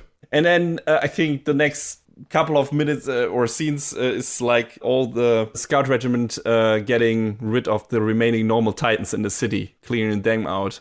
Commander Pix is among them, which was kind of harsh to see him in Titan form and then being, I think, annihilated by Armin. Yeah. But the Sawano soundtrack hits. When the Sawano soundtrack hits, it fucking hits, and it does in this scene. This reminded me again why he is my favorite anime composer. So, like this season, man, it just goes all out again. It's fucking great. But yeah, also interesting. When he unleashed the rumbling, Eren apparently removed all hardening, not just the wall titans. So Annie is finally back. I had almost forgotten about her. Big shame, though? Yeah. I mean, we knew that Armin talked to her and Hitch talked to her occasionally, taking turns as guard duty or whatever. But I didn't expect him to bring them back. But yeah, I guess she was kind of a Chekhov's gun to an extent. So yeah, now she's back. And for a while, we don't know what her motives are. The fact that she comes out of her shell and is like, I heard all the stupid garbage you guys were talking about, and it's like, oh, okay. Yeah, this episode has something really, well, I mean, we have seen that in a way before, but I guess never so on point. You know, Eren unleashed the rumbling, and there are, of course, as a result from that, there are deaths on both sides. Like people getting trampled or buried by collapsing buildings or burnt or whatever, right? There's a lot of collateral damage. People losing their homes, their children, whatever. But we have like this scene where like a bunch of aliens like cry about them, complain, but a lot of other aliens think that these are sacrifices needed to save all of the aliens, or rather revive the alien empire, I guess. Even shouting the dedicate your heart propaganda, which had a completely different tone to it in previous seasons, right? In previous seasons, it was used to be like to rally up the troops and be like, oh, fuck, fight the Titans. And now here, it finally got to its true meaning, right? It's like, no, this is fucking military propaganda shit, and it's taking root now, and it's nationalist propaganda, and it's just trying to motivate people to do bad shit, and rallying them behind a bad purpose, like drowning out even the cries of their own people who lost children through Eren's actions. And I feel like the series has again and again thrown indictments at people in the show and outside of it, considering maybe Japanese history, right? That are willing to feed the machinery of war with the blood of children, or young people at least. But rarely as searing as in this scene, I think. Just showing the people just, fuck your kids, glory to the Eldian Empire, dedicate your heart, and Hitch just looking at this and being like, oh, fuck. Attack on Titan is not subtle, but I'm always glad when Isayama makes a clear statement in the show, and it's not only like, hey, here are these characters with the different viewpoints, and make up your own mind about this. And I feel like here it's absolutely like, wow, look at what you're saying. Like you said before, take a good long look at yourself and look what you are doing, what you're saying. Kind of reminds me of a song from a famous German folk songwriter by the name of Reinhard May, who is staunchly anti-war and anti-military. And he has a song called No, I Will Never Give My Sons. I am just quoting some lyrics here because I think it is condemning the same attitude that Isayama is, I think, trying to condemn here. At least that's how I read it. One is, you will not corrupt them with hate. No goal or target, no honor, no duty is worth killing and dying for.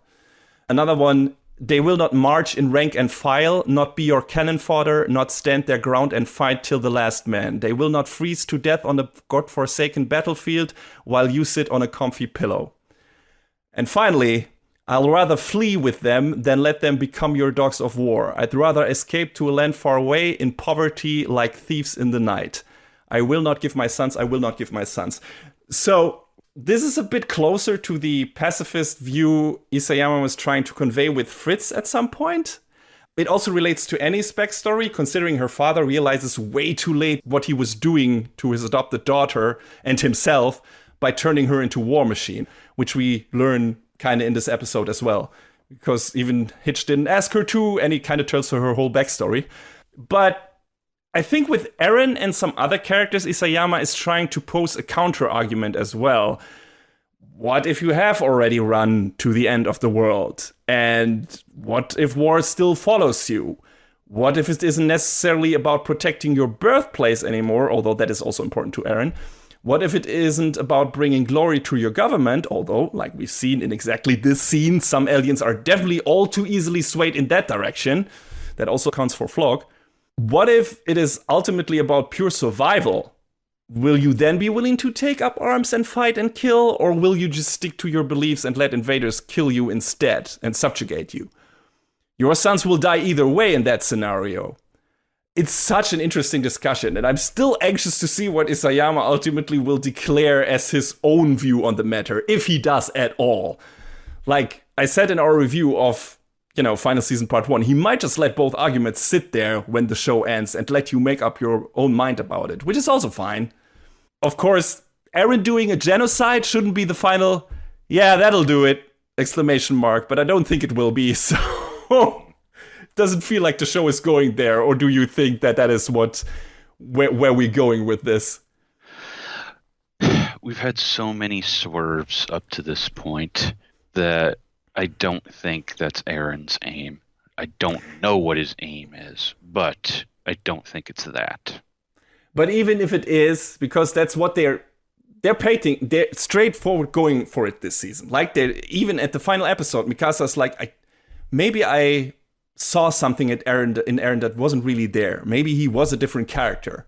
And I wanted him to be a certain character. I wanted him to be a certain person. I wanted him to see it that way, but maybe he wasn't that. He had his own beliefs, and that's what he said in the flashback with Zeke. I have my own beliefs, I have my own grudges and everything, my own things I'm dedicated to, and maybe this is always who I was. So I wonder if that's just a front, or if he actually is just trying to pose himself as the villain, so he can be the bigger evil that the others can defeat, and then there will be peace, because all the nations have to make peace to defeat that one dude, right? That could be. I'm not 100% convinced, though. Could be his plan. But right now, the way the show paints it, it feels like, no, he is a clear-cut villain at this point, because he is just so bound to his past. He's the man that lost his mom to this war. And that's all he can see. That's how the final episode ends. It's him repeating, I will destroy this world. And the one memory we see of his is when his mom gets eaten by a titan. So that's all he really deep down thinks about. He might say it's for the greater good of his people and everything, but it's ultimately his family, his friends got hurt. He got hurt.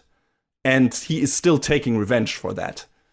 It's nothing really noble about it. And I wonder if they might, like you said, maybe do another swerve and make it turn around and really, he might be like, yeah, I'm also one of the evils. And that's one of the things, another character, I think one of the Browse family says earlier, there's a devil in all of us, right? Which describes humanity very well. So that might be Aaron's viewpoint. I am the evil that is necessary to make this world a better place. But maybe also not. We'll see. We'll see in the final season. But yeah, we got a couple more things that are happening here. It's heartbreaking to see Armin decide for himself that it was wrong to save his life instead of Erwin's, which he says like in a conversation with Mikasa. I was like, man, no, dude. You're one of the few level-headed people with the necessary moral compass to maybe turn this shit show around. I mean, I can understand why he has a lack of self-confidence now, but still, it's, and he went through a lot. But I don't think Erwin would have done a better job at, making the right decisions. He was one of the people who was doing the, dedicate your heart thing and rallying the troops and everything. Maybe for a different purpose. And maybe if he learned more about the outside world, he would have changed into a different character. But I don't feel like this is a correct assessment from Armin here. Just self-doubt and inferiority complex, maybe? Yeah. I'm not sure. I guess that's it.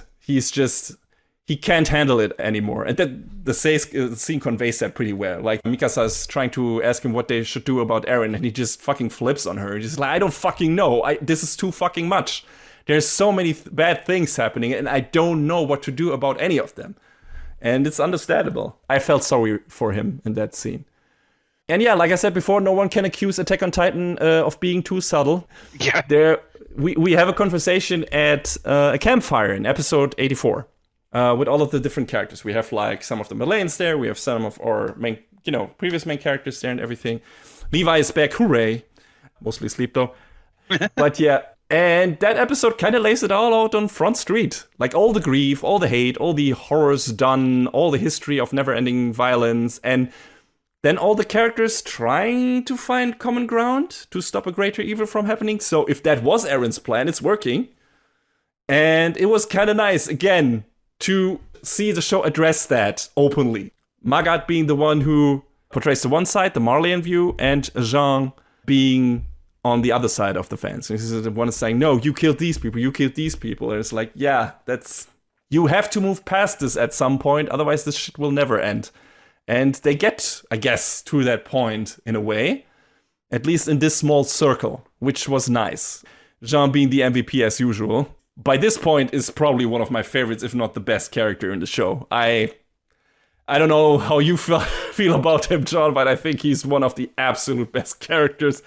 A lot of what he says is funny, but also he does some of the most relatable, understandable, and also smart stuff. Yeah. He's great. I feel like he's probably one of the most even-headed of the characters. Yeah, absolutely. Just like Armin. But I mean, it's tough to say that about any of the characters in this show because everybody has gone through it. Yes, that's true. But some deal with it better than others. Yeah. I mean, we see like a flashback scene where Jean is like just trying to flee in this fantasy of him just living an easy life, which is all he ever wanted, right? That's why he joined the squadron. He wanted to have an easy life in the inner walls, just as the city guard. And he just wanted to relax, have a family, and so on. Sit on his balcony in the sun. And, that's not his destiny. It's not how it works out. But he dealt with it. And, he was like, I would have loved to be able to block this shit out. Just close my eyes, put my hands over my ears, and ignore everything. But I wasn't able to. Because that's not who I am. That's not who I can be. It would have been easier if I could be. But I can't. My moral compass is too strong. I mean, he doesn't outright say that. But you understand. He just only says it up to that point. I would have loved to stay in that room, but these bones, whatever, wouldn't shut the fuck up. Uh, so yeah, super sympathetic character. I love Jean. I think he's fantastic. But yeah, Magath, who also came across as mostly a dick up to this point, finally says when they are about to attack, they don't want to attack initially, but they want to steal the plane, the water plane from the Jaegerists to follow Eren. That's their plan. All our crew that has assembled here, Armin, Mikasa, Hanji, Jean, Connie, who didn't feed Falco to his mom, thankfully. Armin stopped him from that by almost sacrificing himself. And then on the other side, we have Gabi, we have Falco, we have Magath, we have their Elena characters whose name I can't pronounce. And yeah, they're all there. And yeah, then Magath says what I hoped someone would say out loud in this show, since I brought it up in our review of the previous part. He says, basically, you are not to blame for what your ancestors did and shouldn't have to endure the world's hatred your whole lives either. However, it is our duty to remember this stupid blood-stained history and teach it to future generations. This hell won't end until we turn away from all the senseless killing. Forgive, not forget. That's what I said in the previous review, where I still wasn't sure because, Isayama was going a weird route with Kaya and with Gabi and was like, I wish I could just forget about this shit, or why do we have to be blamed for the past and stuff like that. And it read for a while like he was, no, we should just forget about all this. And this is what Eren wants to do. Eren just wants to eradicate the past. He says that to Historia in a scene in the final episode. He just wants to eradicate all of the past so that not everyone, only the aliens, can start over new, reset it to 0. Just exclude all the other people he doesn't give a shit about. So that's kind of his approach to the whole thing. And Magath is saying, that's not how it's supposed to work. I don't know about that, my dude. Yeah, exactly. I don't know if that is really the good thing to do. And yeah, I was glad that Magath was like here, no, we have to remember the past. We have to remember all the senseless killing so that we don't repeat it. Once we have finally come to an understanding, which hopefully they will at the end of the season, having like maybe diplomacy finally, real diplomacy, or having an understanding, an alliance, because they have to all work together to fight Eren, something like that. Diplomacy? What's that? Can you eat it? We'll find out, I guess, in the final season. But yeah, Isayama had me worried there for a bit in the first part of the final season. But now I'm relieved that he has erased these worries. So good on him and good for me. But since the situation is already so fucked up, though, and time is of the essence, someone has to be the one to stain their hands with blood here. And Armin, literally robbed of his abilities to sway people with his words, can only watch Connie kill 2 of their friends to protect themselves. Was one of the standout scenes. And you also feel sorry for Connie that is kind of forced to do that. I mean, I guess he wouldn't have to have killed the one guy, but again, the chances were that they would have killed them if he didn't. So it was a really harsh scene. Also, Armin just reaching out to, was it Daz? I think so.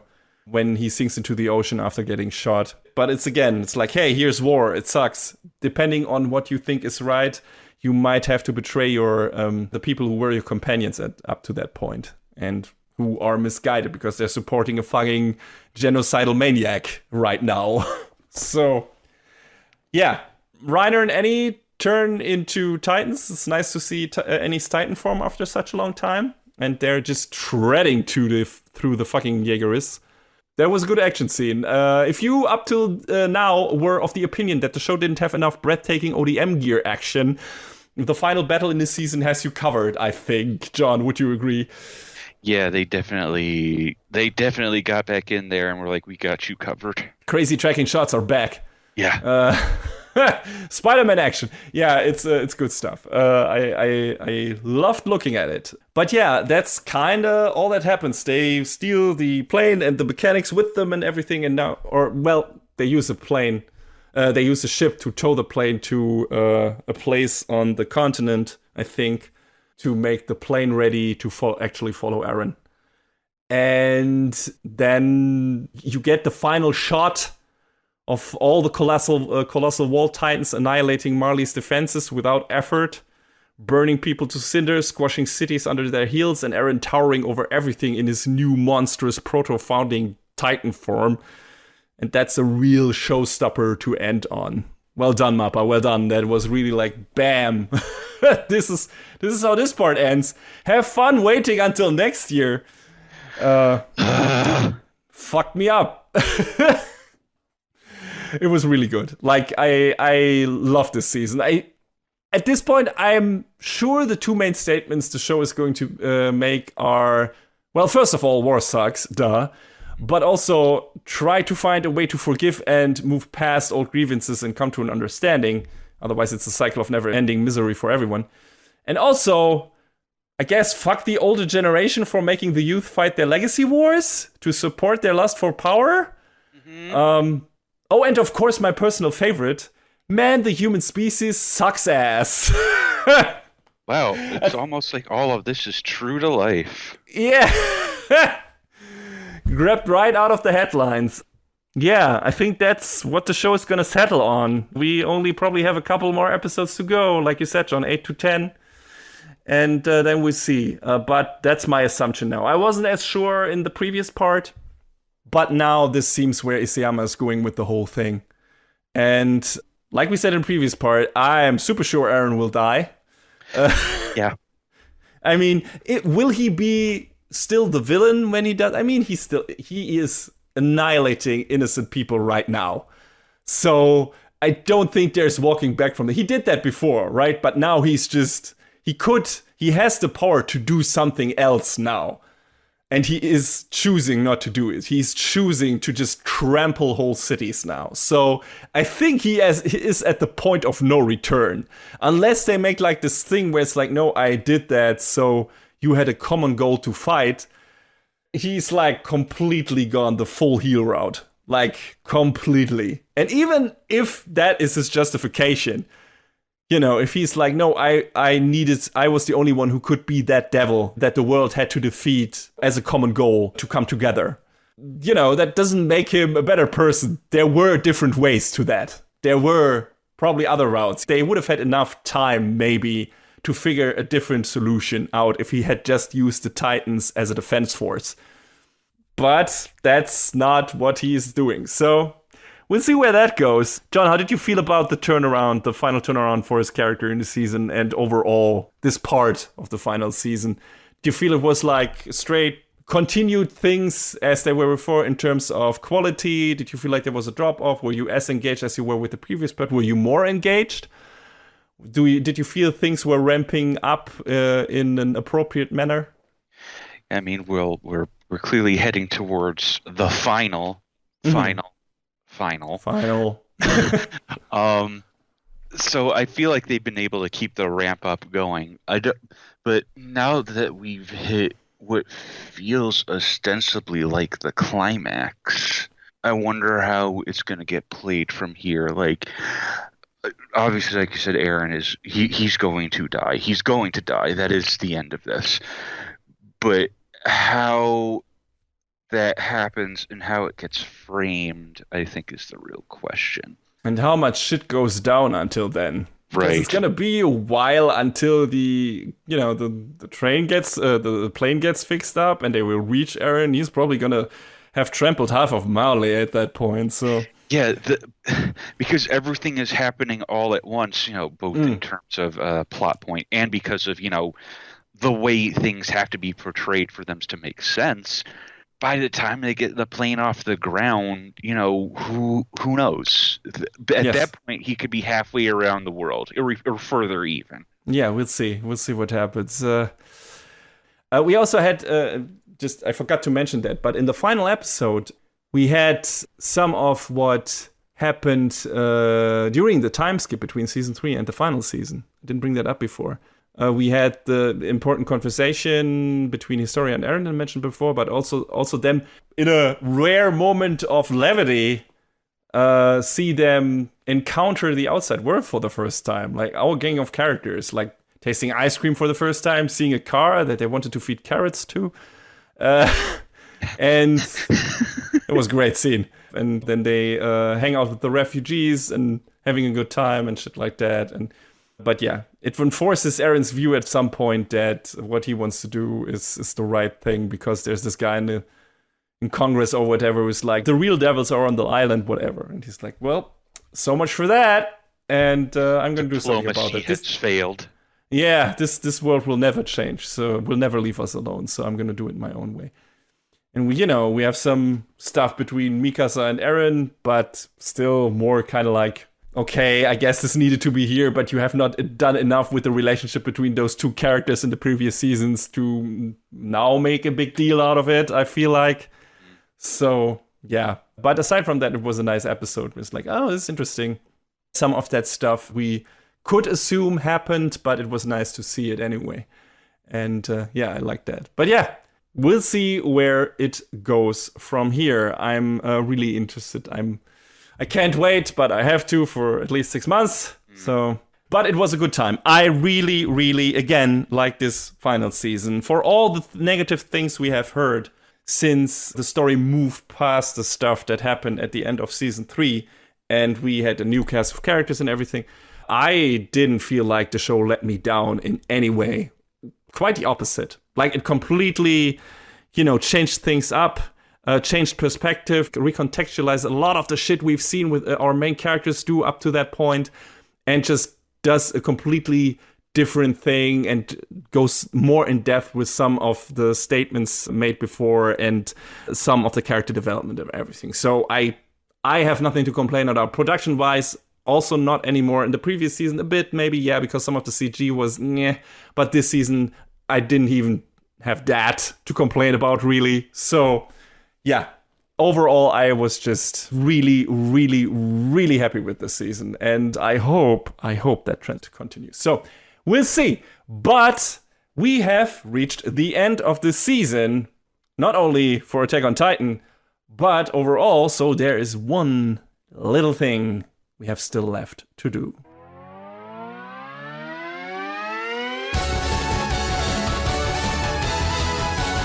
Best of the season. All right, John, how are your best of the season candidates looking? How many do you have? Is there a clear-cut winner? I have 3 that I think are worth mentioning. Mm-hmm. Attack on Titan, clearly, because that was really good. But, we're still not quite there. Quite there. It was really strong all throughout. And, boy, the thing I'm most mad about is that it wasn't actually the final season, lol, on its own. I mean, it can't stand on its own because there's so much of it before and after. But I guess it could stand on the podium with the others, I think. Now, where the other 2 stand, I haven't entirely figured out yet. But this is all this is a show all about us having our cake and eating it too. So, I'm not quite sure where to put one or the other, but I really, really enjoyed the second season of Vanitas a lot. Same. And I really, really enjoyed Princess Connect. Mm-hmm. So those are the 3. The thing is, they both have the production values, but oh, absolutely. I feel like as a more cohesive narrative, it probably goes to Vanitas. Yes. I mean, also there, we still are not at the end, but also you could say the same about Princess Connect, right? I mean, there is more to adapt for Princess Connect. There is not for Vanitas at the moment. Yeah.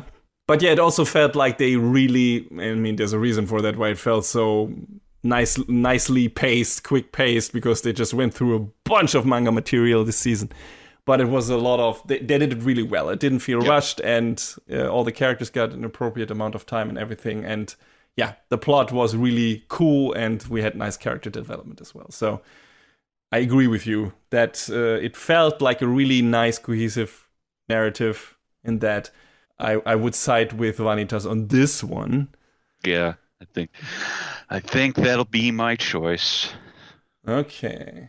Interesting. What say you?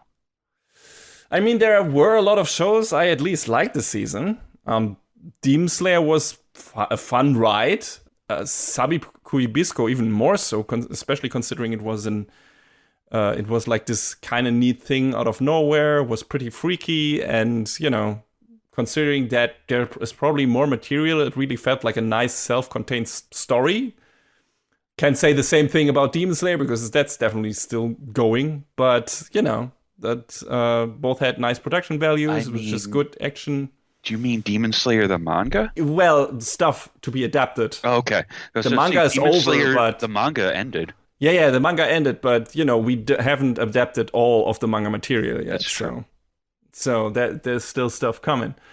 At least one more season, maybe 2 or 3. I don't know. We figured that out at the end, how much is probably left, how many seasons.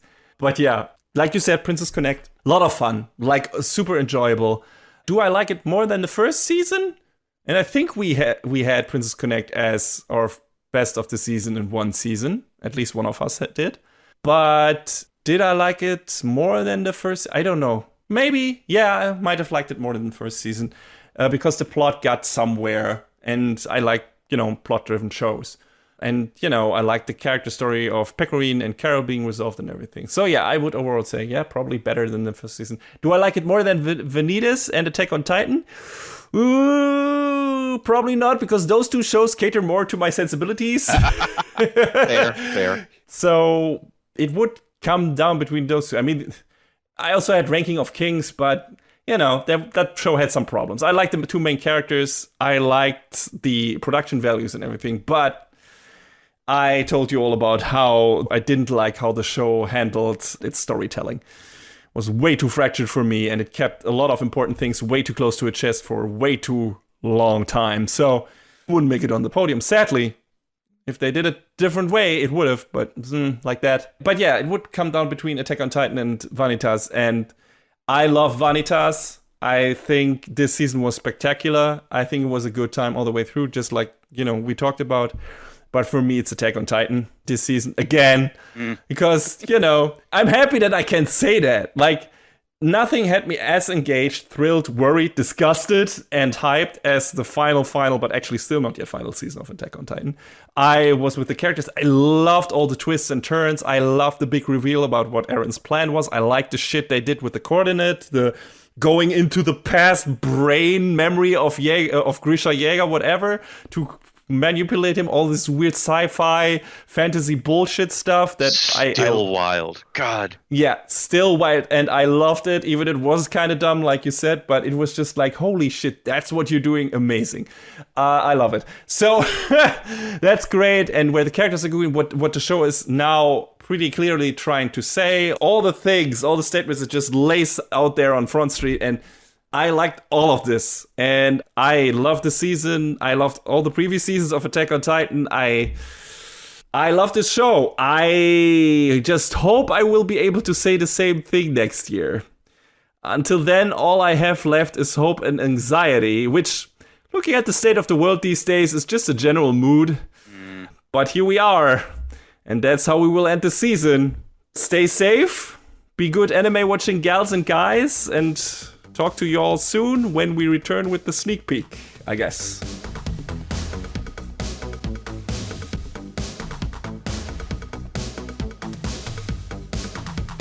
And that is a wrap on the 130th episode of Anime Brain Freeze. All the music in our shows from the Double Dragon Neon soundtrack by the amazing Jake Kaufman. Please go to virt.bandcamp.com and check out his awesome work. Our show is available on most of the popular podcast services, but it's always worth visiting animebrainfreeze.com for our review index and more.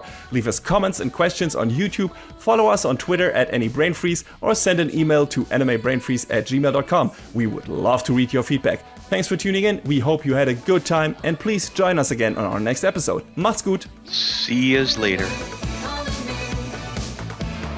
Next time on Anime Brain Freeze. The impossible story of an undercover mission about infiltration, intrigue, and family?